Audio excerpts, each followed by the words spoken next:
मेरा नाम डॉक्टर प्रवीण पाटिल। मैं मूलतः निवासरत पिपरी रैयत गांव से हूँ। बहुत ही छोटा सा गांव है, तुरगोराड़ा के आगे एक छोटा सा गांव पड़ता है।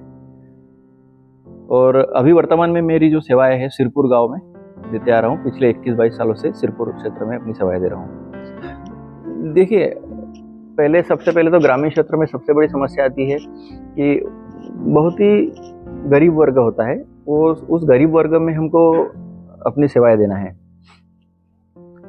बहुत सी बार ऐसा मैंने अनुभव लिया है कि पेशेंट के पास पैसा नहीं होता, तो हमको कहीं कंसल्टिंग उसको फ्री करना होती है, या कभी कभी कुछ गरीब पेशेंट ऐसा आ जाते हैं उनके पास दवाइयाँ खरीदने के लिए भी पैसा नहीं होता, तो कभी कभी हमको भी निःशुल्क करना होता है ना।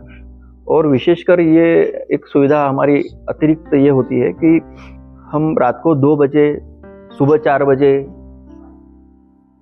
चिलचिलाती धूप में, कड़कती हुई ठंड में हम लोगों के घर घर जाकर भी ये सेवाएं देते हैं। सभी जो दर्शक है वो भी इस बात को थोड़ा सा गौर से सुने कि मेरे लिए सबसे बड़ी चुनौती थी 9th क्लास पास करके ब्रह्मपुर आना पढ़ाई के लिए। तो एक मराठी में शब्द होता है ना, संगात गुण। उस संगात गुण के बदौलत ही मैं आज यहाँ पहुंचा हूं।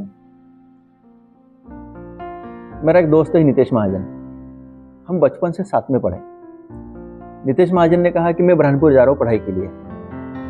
मैंने बोला भाई मेरे घर से तो मेरे फैमिली वाले भेजेंगे नहीं, क्योंकि मेरे पापा मम्मी जो मजदूरी करते हैं, खेती में उतनी उत्पन्न होती नहीं है, क्योंकि वो सिंचाई वाली खेती नहीं थी उस टाइम पे।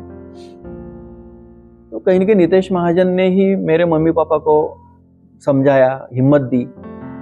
तो मेरे मम्मी ने भी मुझे हिम्मत दी कि बेटा मैं खेतों में मजदूरी करूंगी, लोगों के वहां कपास चुनने जाऊंगी, निंदन करने जाऊंगी, लेकिन तू ब्रह्मपुर जा पढ़ने के लिए, मैं पढ़ाने के लिए तेरे को राजी हूं। तो आज मैं मेरी माँ को ही पूरा श्रेय देना चाहूंगा इस चीज का।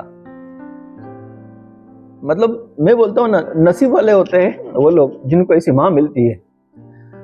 आज अगर मेरी माँ नहीं होती तो मैं शायद पढ़ाई के लिए ब्रह्मपुर नहीं आ पाता। कहीं न कहीं उस माँ का ही एक आशीर्वाद है कि आज मैं इस काबिल हूं। और मेरे पापा ने भी कभी मुझे किसी चीज के लिए नहीं रोका कि बेटा तू ये मत कर, वो मत कर। मेरा एक बड़ा भाई है संतोष पाटिल, उसने मेरे लिए कि मेरा भाई ब्रह्मपुर गया पढ़ने के लिए, उसको पढ़ाई के लिए खर्च के लिए पैसे लगेंगे, उसकी स्कूल की फीस भरना है, ट्यूशन फीस भरना है।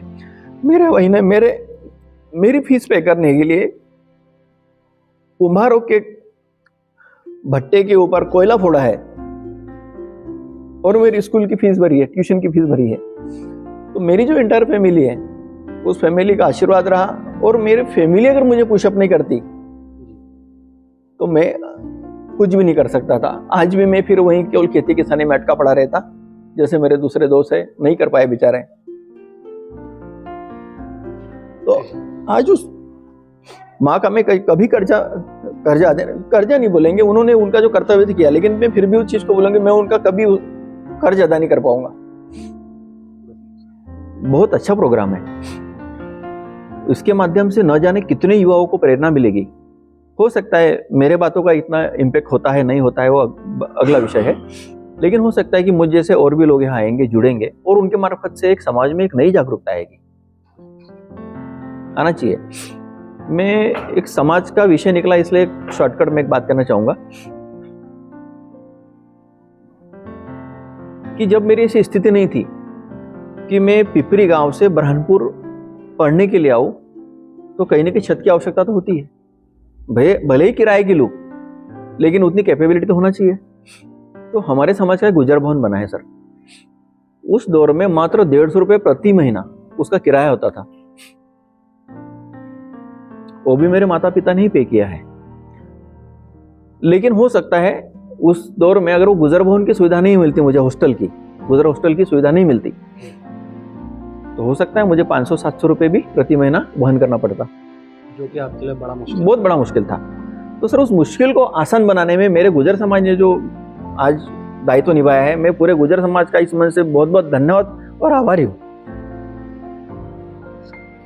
समाज की इस पहल को देख के मैं आंसू नहीं रोक पा रहा हूँ। और हर समाज से मैं ऐसा निवेदन करता हूँ कि अपने समाज में युवाओं को आगे आना चाहिए।